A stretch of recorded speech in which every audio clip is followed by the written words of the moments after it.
I guess we can start now. Hi, Adarsh here. Um, Hello, everyone. Today we are joined by Adarsh Bhaiya. He's going to give his talk on 21 centimeter cosmology.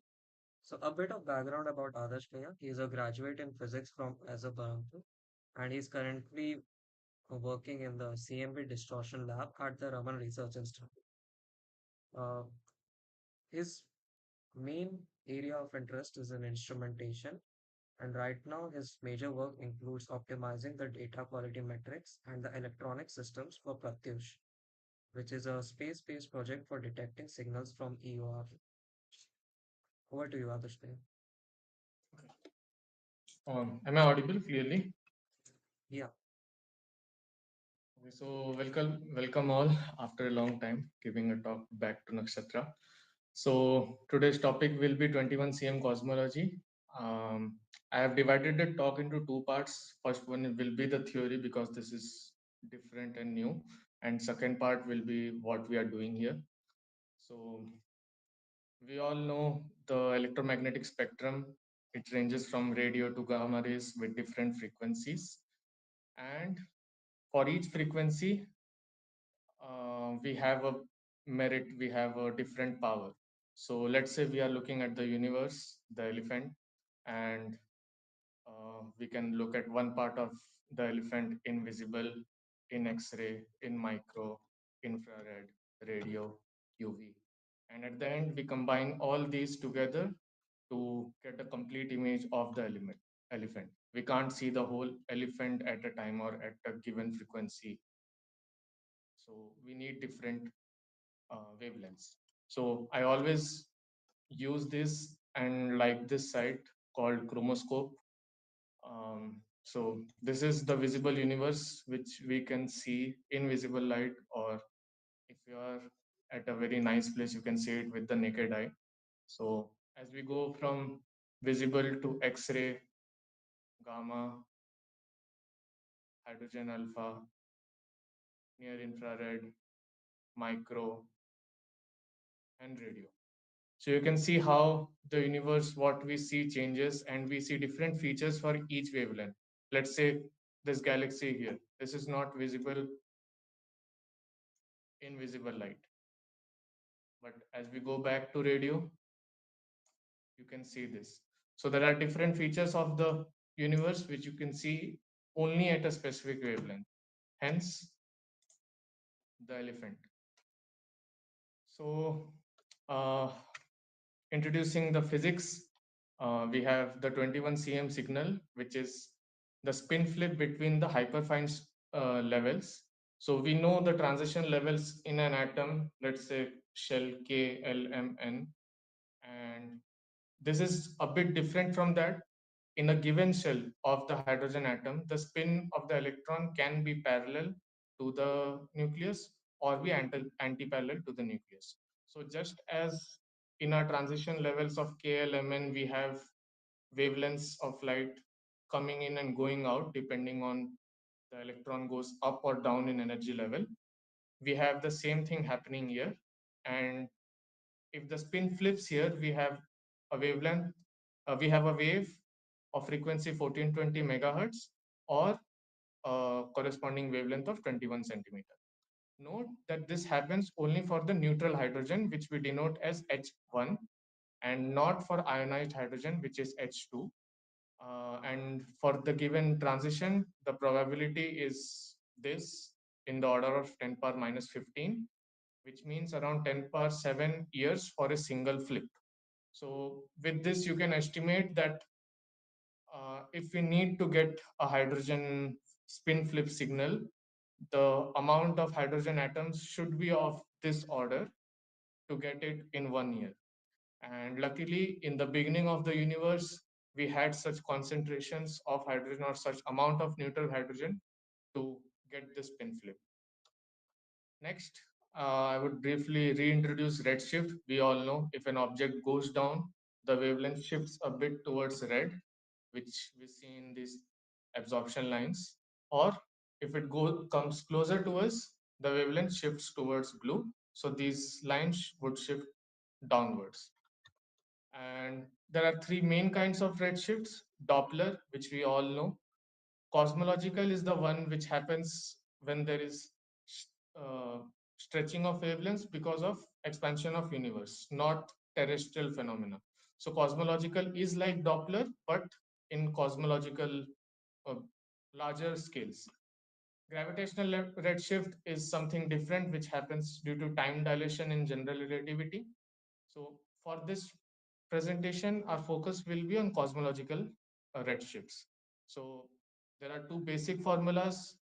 If we take for wavelength, it's this lambda observed by lambda emitted, and for frequency, it's the reverse, and that equals to 1 plus z, where z is equal to the redshift. Also, I'm okay if you ask doubts in middle of the talk, I can take them. You can just type them in the chat box. Another thing, we all know that our universe is expanding, the galaxies are moving away from us, and the further you see, the faster they are going. And the faster they are going, the more you see in the past. So you can imply that more Z you see, more redshift you see. It means we are looking further ahead, one, and also that we are looking more into the past. So if we keep looking further, at a time we can see the beginning of the universe, hypothetically. So, but there are constraints, of course. One, instrumentation, and other is universe itself has a cloud which hinders us from looking ahead.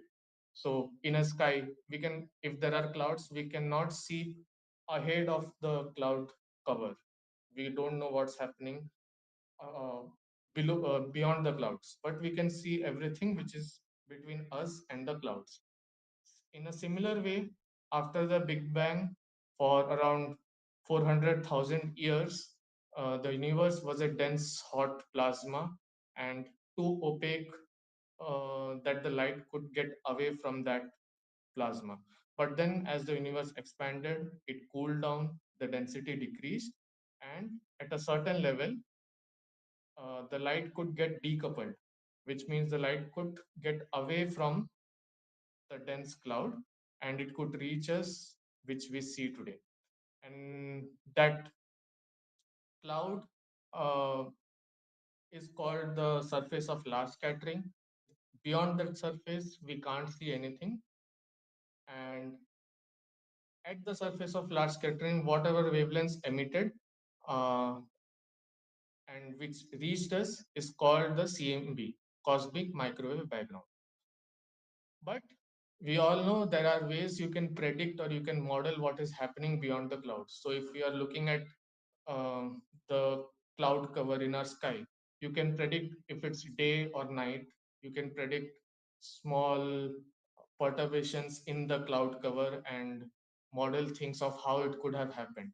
In a similar way, we can see perturbations in the CMB. So we look for those perturbations, we look for finer details and more problems and try to solve them. So yeah, it's a very common comic. We researchers do it for pure spite, not money, not craft, but pure spite, so that we can get more problems and give them to others. So yeah, now we look in the distortions in the CMB. Um, So for your information, CMB or cosmic microwave background is a black body radiation. And black body radiation happens when there is a continuous exchange of energy between matter and energy so that they stay in a thermodynamic equilibrium or thermal equilibrium. And as CMB was hot enough and we had several processes like Compton scattering, Bremsstrahlung, and double Compton effect, which could mediate the energy transfer between matter and radiation, we get the CMB as almost a black body radiation. But there are anisotropies, there are distortions in the CMB. So, as given in this slide, because the CMB was dense enough so that these three processes could help in the mediation of energy exchange between matter and radiation. It needs to be dense, it needs to be opaque enough so that there is enough mediation. But as the density decreases, uh, as the density decreases, these processes are not efficient enough to make that exchange. Some energies um stay with the radiation, some energies stay with the matter, and they are not exchanged. Same happens with a body, let's say my hand. My hand is not dense enough so that the radiation which is falling on me and the matter on my hand can be in thermal equilibrium. In a similar way, as CMB density decreased, these three processes were not able enough to carry on the exchange of energy, and because of that we see several distortions which are termed as mu distortions, y distortions, and even at the end, as the universe cooled down, CMB was a before CMB the universe was hot dense plasma, but as the universe cooled down, the temperature decreased, and because of that the protons, electrons could combine and form atoms for the first time. And as atoms are formed, we have recombination lines, which are also seen in the CMB spectra. So the CMB spectra would have been a black body, a smooth black body, which we all know.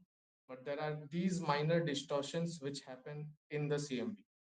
And yeah, mind you, when we, I think it didn't get updated. Okay. So these distortions are not distortions which we see in the anisotropy of the universe, which was captured by Planck. Wait a minute.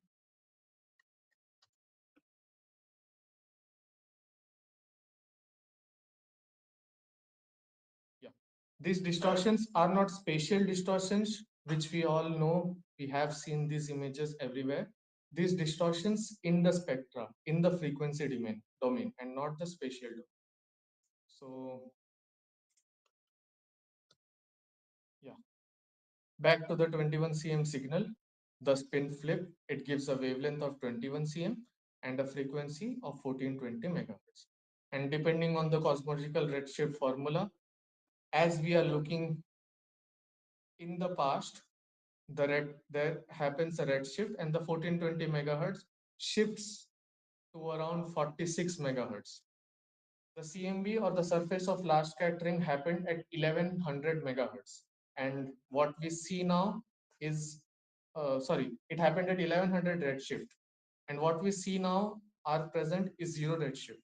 So from 1100 redshift till here, if you just divide 1420 megahertz by 1100, you can get a number which is not 46 megahertz, but you can get a number.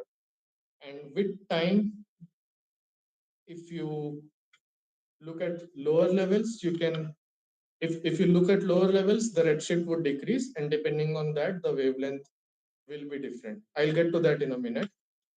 So a few more things which you should know before we jump back to the timeline. You all know the kinetic temperature, which happens because of motion of particles, and the simple formula, kinetic energy, is 3 by 2 kBT. This T is called the kinetic temperature here. Second is the radiation temperature.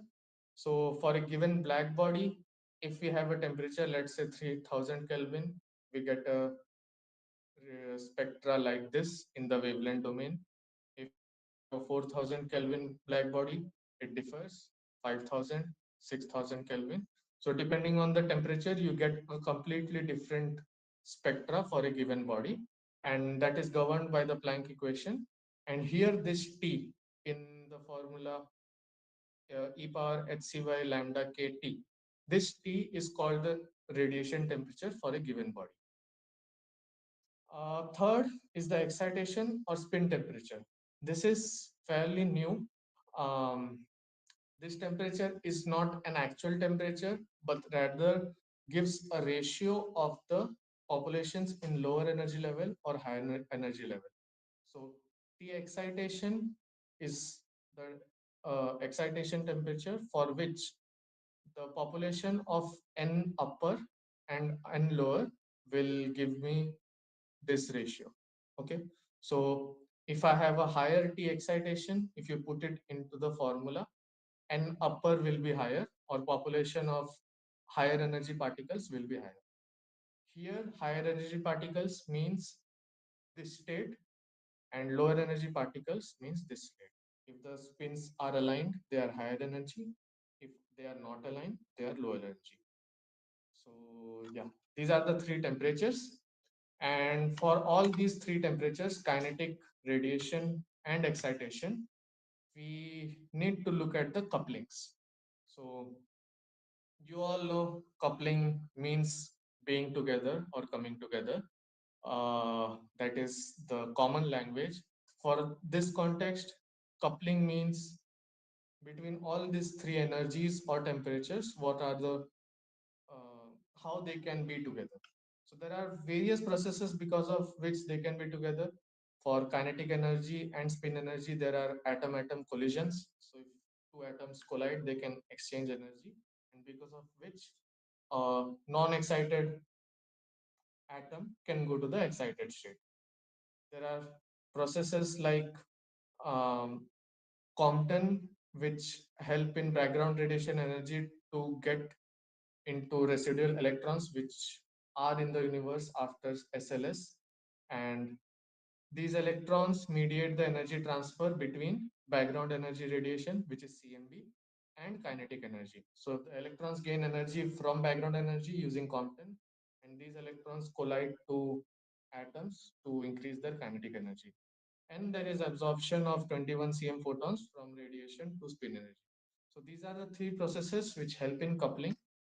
There is one more which is a bit uh, difficult to pronounce. So it's Lutetian field effect, or I simply call it Lyman alpha coupling. Lyman alpha, if you all remember, is the transition of electrons from energy level 1 to 2 in the shells. So if an electron goes from 1 to 2, so in one we have the lower energy singlet state and the higher energy triplet state. It can go to a higher level and then come back to the triplet state. So from singlet to higher level in shells and then to triplet state. And in a similar way, the reverse.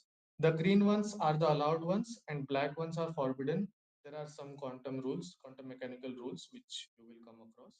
And depending on that, the green ones are the allowed ones. So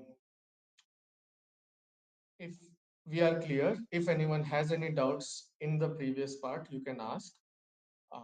If not, we directly jump back to the grand timeline of CMB.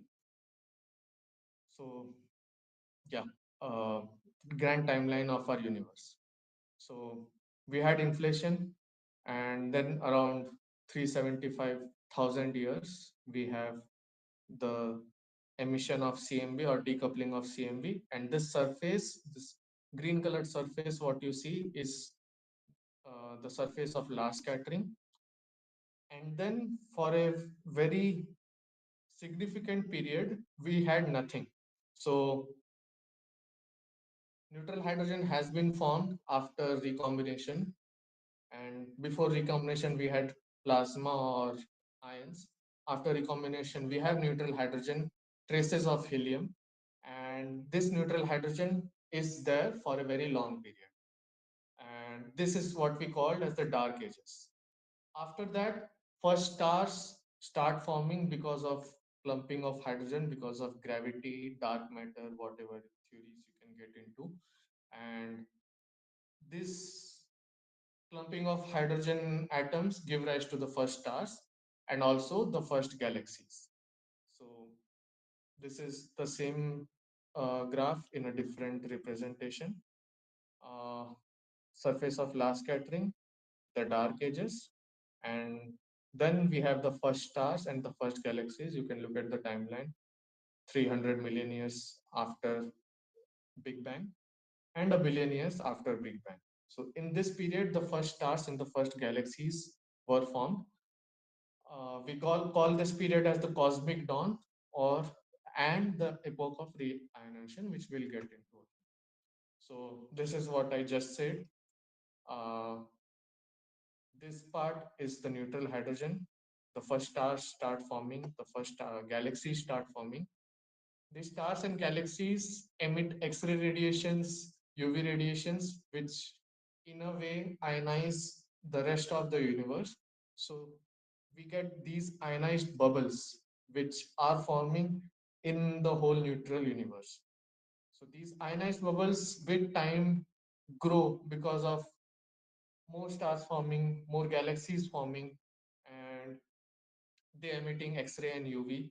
So these ionized bubbles evolve, and finally, currently, we live in a ionized universe where most of the universe is ionized.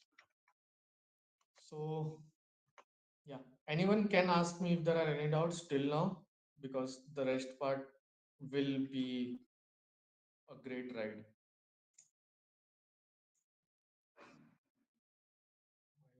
Yeah, I'm in time. Yeah.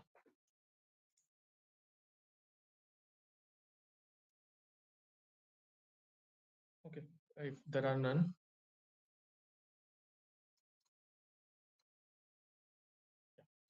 so the cosmic timeline is divided after the surface of last scattering, then around 10 million years, 100 million years.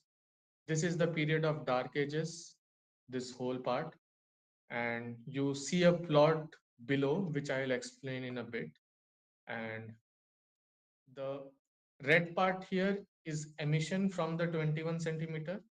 The blue part is absorption from the 21 centimeter with respect to background radiation.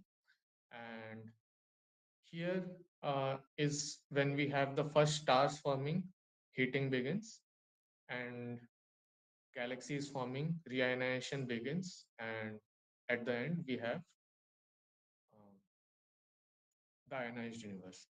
This plot looks a bit weird for looking it at the first time, but um, it can be explained in a very simple manner. So what we are looking here is emission from the 21 cm, emission of the 21 cm from neutral hydrogen. So we trace how the concentrations of neutral hydrogen was at the beginning of the universe and how it changed as the universe evolved till now. Um, for measuring the brightness of the 21 centimeter, just for your clarification again, here brightness is measured in Kelvin units, and this can be directly matched to this. If something is bright enough, the intensity will be higher, which we all know. And similarly, the temperature will be higher. So you can do a direct conversion of intensity in brightness units to Kelvin units. And for our simplicity, we use Kelvin units for our instrumentation and for our whole community. So bear with me on that. Yeah. So when we are measuring the temperature, we measure the temperature of the signal with respect to the radiation behind. And here the radiation behind is the cosmic microwave background, the CMB. So we measure a differential brightness of the 21 cm with respect to the CMB. Here there are few main things which you can directly relate. Neutral hydrogen fraction. If the neutral hydrogen fraction is high, the brightness temperature will be high. The second is spin temperature. If the spin temperature is high, um, the brightness temperature will be high. Spin temperature means they are aligned, and if they are aligned, they can flip back to the lower energy level and they will emit 21 cm signal. So TS will be high, and depending on that, TB will be high. TR, as I said, we are measuring with respect to radiation. So TS minus TR gives us the differential TB, which is the brightness temperature. here. What do you mean by reionization? Yes, I'll get to that. It's 5 slides ahead. So, depending on hydrogen fraction, spin temperature, and radiation temperature, and there are few more constants here which cosmology people will directly relate to. We can get this plot, which is indifferential brightness temperature. Now, looking at the whole plot from redshift 6 to 200 is difficult. In the same way, from frequency 0 megahertz to 200 megahertz is difficult. So what we do, we split this whole part into various things. So first we are looking at the surface of last scattering, which is uh, when the CMB came out, 1100 redshift, and till around 200 redshift. Okay, so we had a lot of residual electrons. If there are residual electrons, they help in quantum scattering with the CMB. If you all are familiar with quantum scattering, it is exchange of energy with between a photon and a free electron, and those electrons help in thermal coupling of gas and CMB. So we have Tk, which is kinetic temperature, movement temperature, and Tr, which is the radiation temperature of CMB. They are equal. Also, the gas density is high. If the gas density is high, there will be collisions between the gas density, and because of those collisions, the hydrogen atom can be excited to a higher energy level. So Ts is again coupled to Tk. And as the formula goes, we are seeing Ts minus Tr. We get no differential temperature, no detectable signal, which is this era at 200 redshift. Then we go to the first part. The universe is expanding, and hence the radiation density goes down. Also, because of that, as radiation density is going down, the Compton scattering cannot happen much. So Tk gets decoupled from Tr. Tk is collision because of Tk is because of movement, and Tr because of the radiation, CMB radiation behind. So Tk goes down faster than Tr, and hence Tr is lower than Tk is lower than Tr. But there are still collisions happening because the density is high for the matter, and because of those collisions, we have spin equal to Tk, and we have an absorption feature. This part, Ts minus Tr is less than 0. We go to the next part, and as the universe is expanding further, cooling down further, the collisions reduce because the density reduce, and Ts is no longer coupled to Tk. But as the density reduces for matter, we have another process which is uh, radiation, which is always happening. It comes into play further. So it's all a tug of war between the three processes. If one gets weaker, the other goes stronger. And radiation coupling again happens between the CMB and the spin. And this goes up, and Ts minus Tr is almost equal to 0. Here comes the interesting part, which we call as the cosmic dawn. Uh, the reminder is Tk is still going down faster than Tr. Tk is because of movement of atoms, and Tr is radiation, CMB. So the first sources, which are the stars, come in, and these stars give rise to Lyman alpha photons and X-rays. Lyman alpha photons are good for coupling spin with uh, kinetic temperature. So Tk and Ts come back together, and as was the reminder, Tk is going faster than Tr. Uh, this signal goes down faster, and because of that, Ts minus Tr is a very nice absorption feature. And this is the part because of the first stars which are coming into play, because they are emitting Lyman alpha photons, and the Lyman alpha coupling gives rise to a very deep feature in this part. But again, there is another signal known as X-ray. Remind you that Lyman alpha is not good for heating. It is only good for coupling of kinetic and spin. But X-rays and UV rays are very good for heating. So we can now see that Lyman alpha coupling is helping Ts be equal to Tk, spin and movement, kinetic temperature. And soon Lyman alpha coupling saturates and X-ray sources of the first galaxies come into play. And Tk and Ts with it both goes up. Tk goes up because the heat of the universe is going up, the whole universe is heating up, the motion is enough to heat the universe, and hence it goes up, and it can give us back to this differential brightness of zero. But this heating is strong enough that it can heat the universe more than the CMB temperature. So for the first time, we can get an emission signal, and here the temperature fluctuations will not be important enough. What we can see is ionization bubbles, etc. And as Tk is going up higher, and with it Ts is also going up higher, Ts minus Tr is greater than 0. And for the first time, we see this. And this factor, chi H1, which is the concentration of neutral hydrogen, comes into play.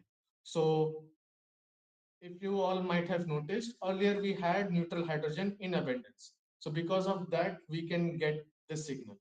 But as the universe is getting ionized, the chi H1 value or the neutral hydrogen fraction decreases. And if that decreases, we can't have that spin flip signal anyway.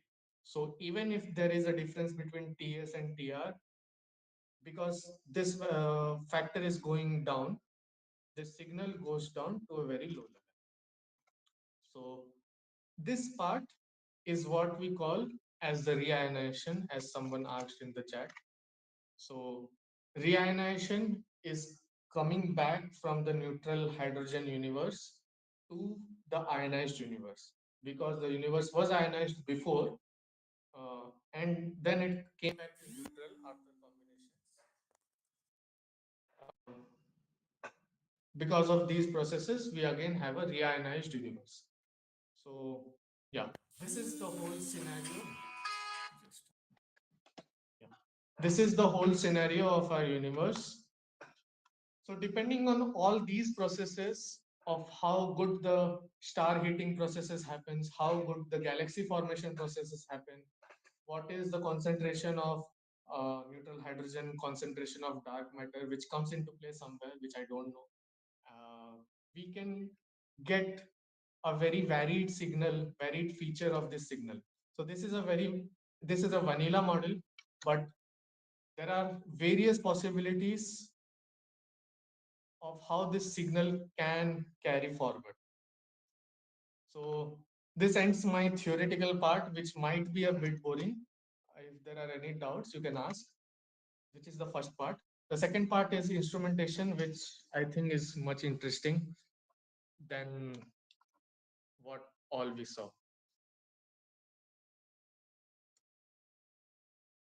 Yeah. I think there are none, but yeah, okay. What does the graph represent again? So this graph is the brightness or intensity of 21 cm signal. If minus radiation temperature, which is the CMB intensity. So if you are confused with temperature, you can just say intensity of 21 cm minus intensity of CMB. And depending on that, you can get an absorption feature or an emission feature, which goes up. And these are various possibilities of the same graph depending on what happens first, how efficient are the processes which give rise to Lyman alpha coupling or uh, heating of the gases. And what causes ionization of the universe? So first, stars emit UV and X-ray. X-ray, if you all know, is an ionizing radiation. Let's say you are in an X-ray environment, you will get ionized. You are in a gamma environment, you will get ionized more, and it can even kill you.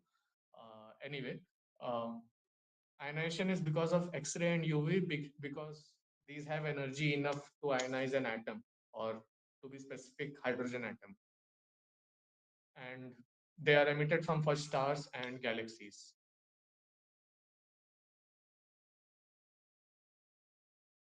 I think these are the doubts. Now we come to the instrumentation part. Radio astronomy has a very interesting, weird history.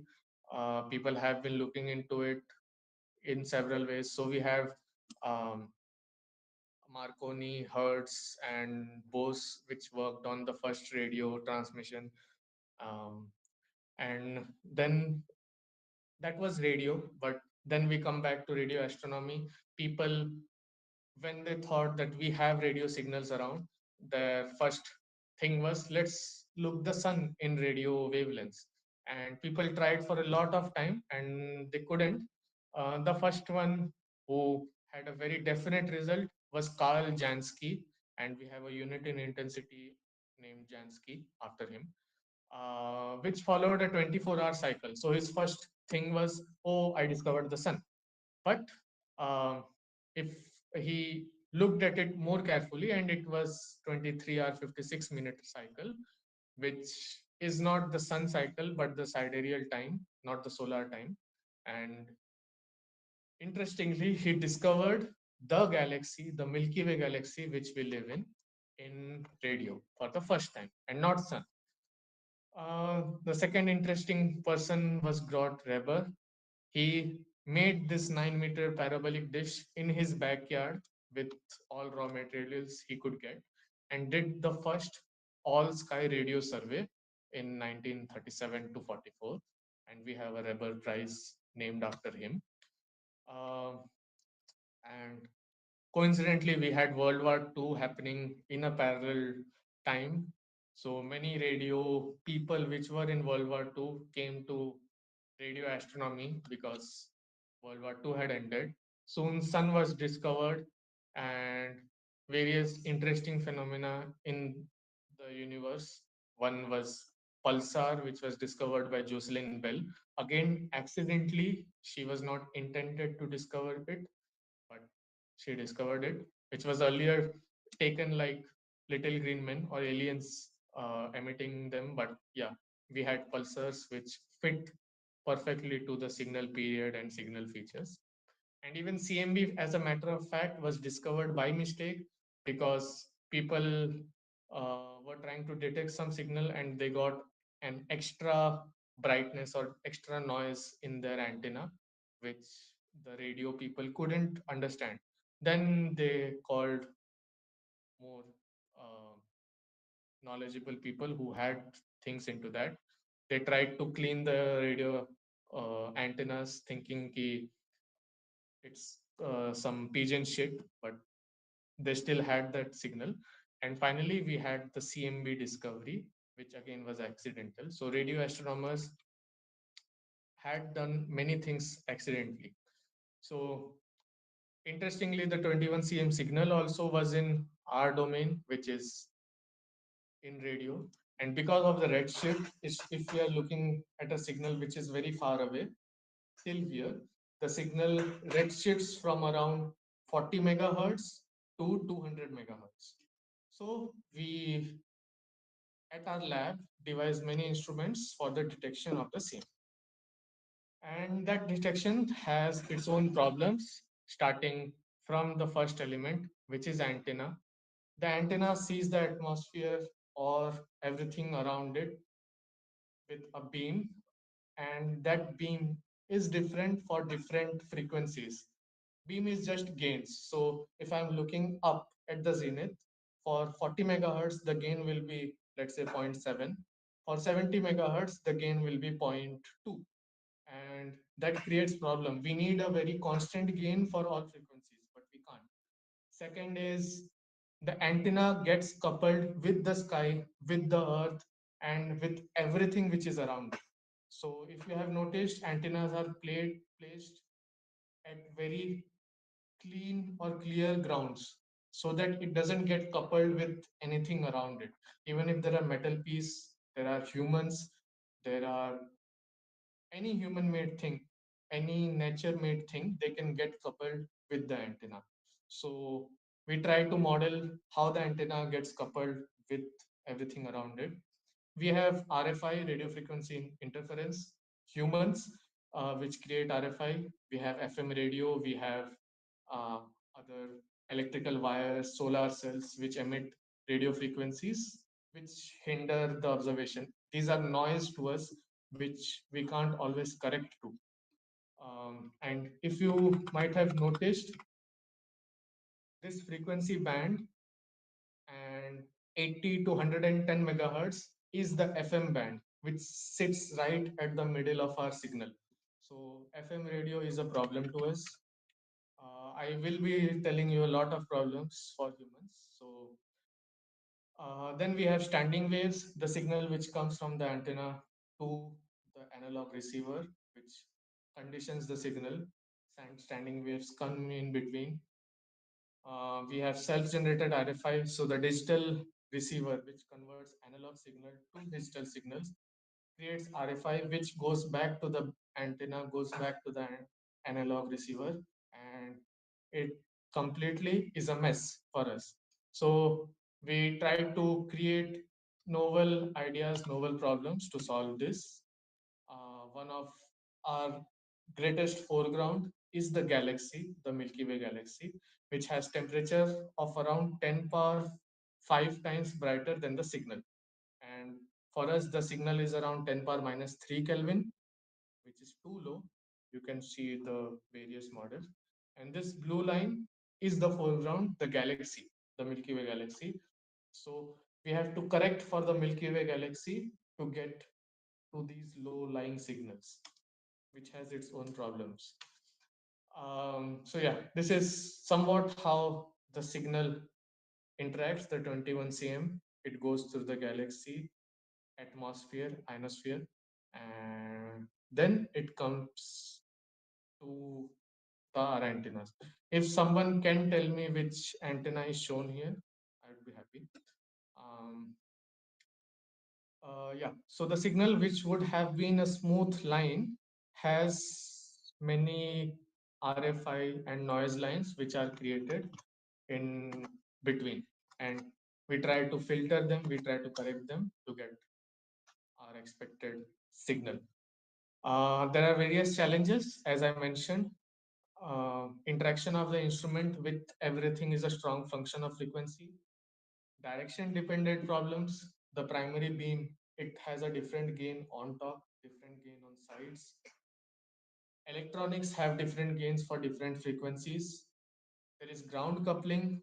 Ground is a problem for us, and ground is more of a problem for us because ground has layers. If you can take a small part of the soil and model for it, it won't help because if you go deeper, ground has stratifications, and those stratifications are problem for us. So part of the surrounding, part of the antenna.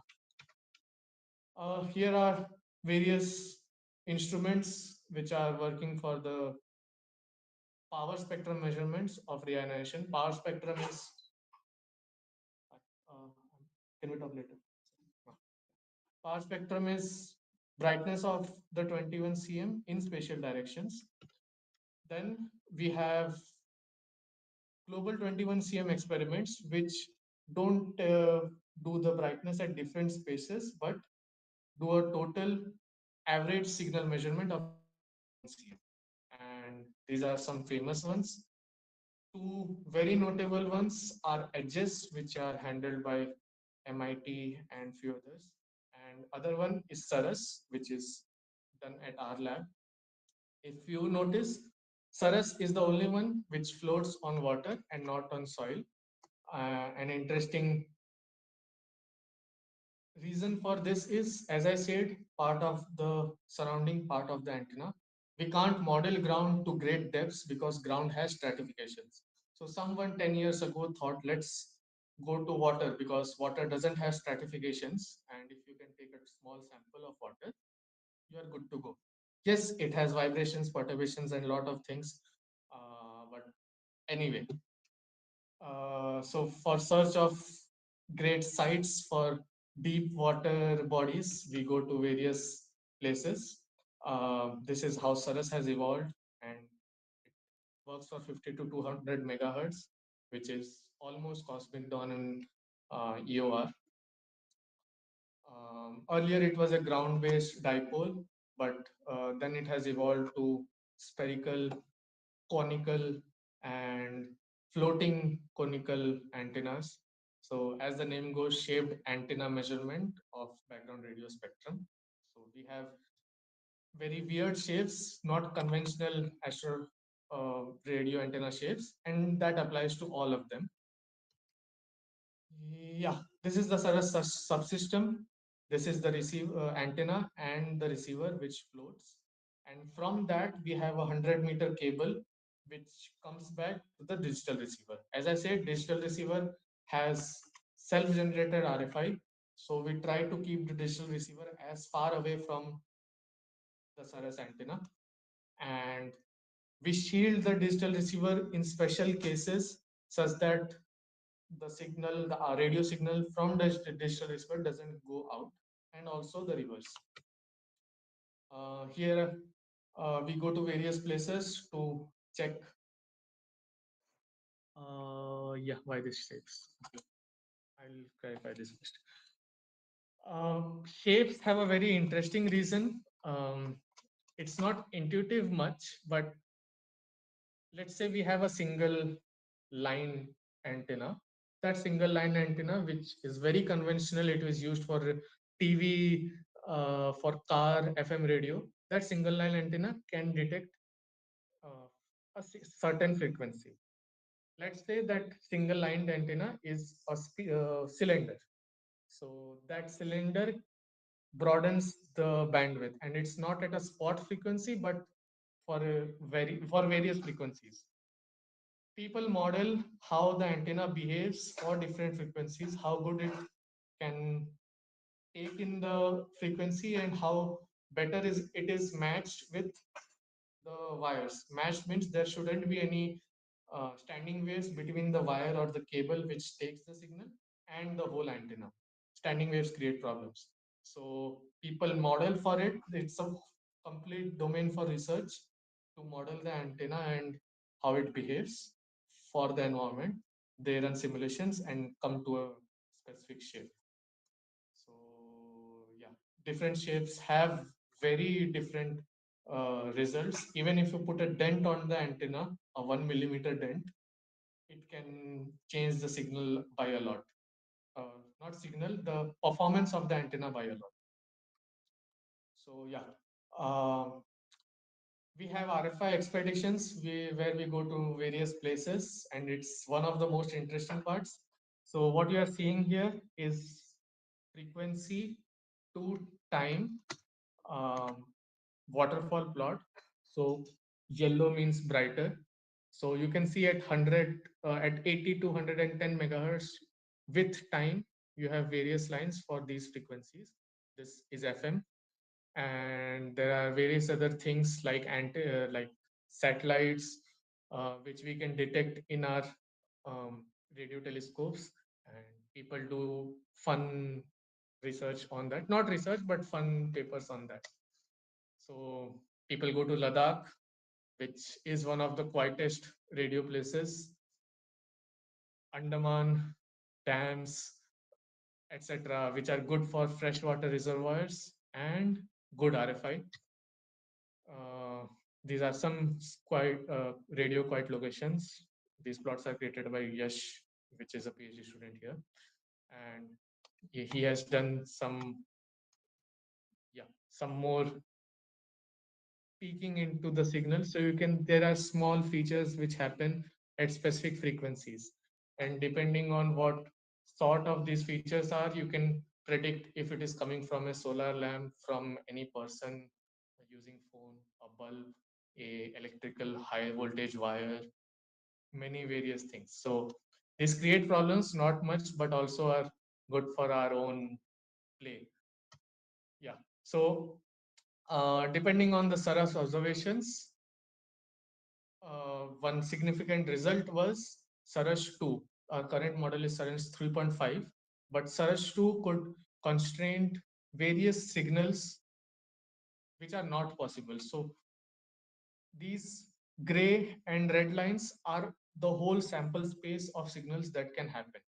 So whenever we deploy Saras at any given location, let's say Ladakh, Chimle, Andaman has not been done yet, but soon, um, we get our results. And for the interesting fact, no one in the world has detected the 21 cm signal from UR yet.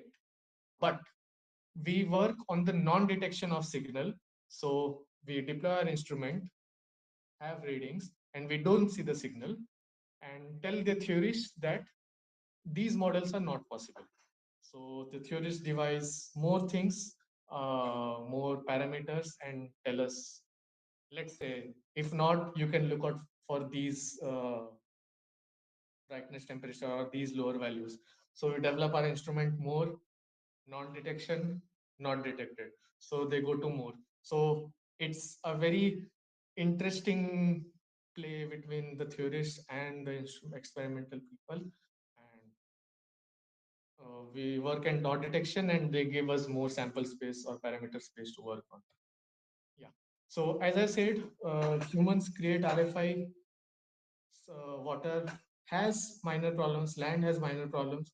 So let's say go away from humans, go away from all RFI sources. We go to space. So here are some results. One of them is Pratush, which is also at our lab, and it's at a very good stage now, and also my primary project. And there are some new like new DARE, Dapper, and NCLE and SEAMS. So space can be a good option, but space has its own problems. So this is Pratush. As you can see, the RF and digital system sits close to the antenna. So digital has its RFI, and that RFI goes directly to the antenna. Problem: antenna can't be far from the digital receiver. We have weight constants given by ISRO, so we have to reduce everything to a smaller thing. So earlier, Saras digital receiver itself was double of this size, but currently the RF system and digital receiver are and space electronics, which will be integrated later, are in this small box which are close to it. We have to work on shielding efficiencies. We conduct various tests to see how various materials shield um, radio signals or RFI, so that they can serve as the cover for this receiver. So yeah, we are restricted by mass, power, volume, antenna properties, and also the antenna. If it's in ground, we know how the antenna behaves. We have things to measure the antenna characteristics, as Vaibhav asked. If the antenna shape changes, we have problems, and the antenna shape will change because in space it gets heated up, and because of that heat, there can be distortions in the antenna signal and hence the performance. So antenna shape is a very crucial thing here. So space has various problems.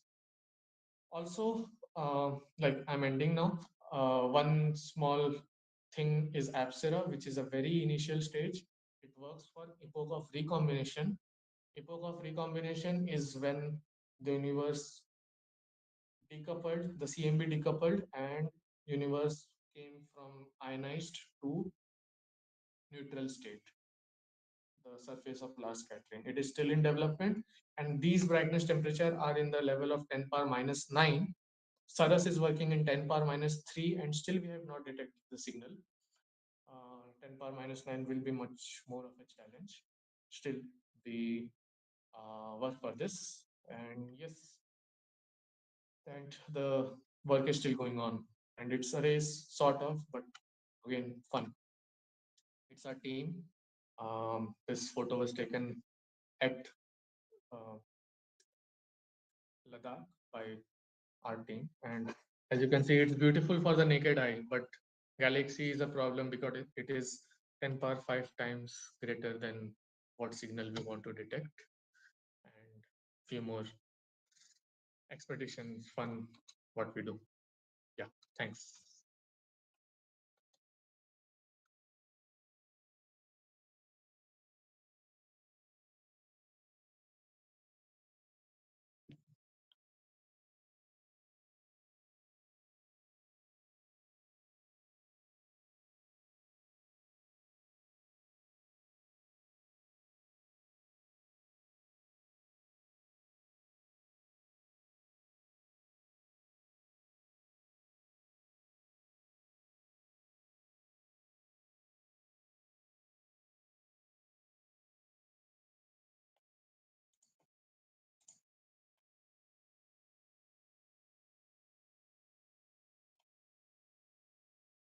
I think, yeah.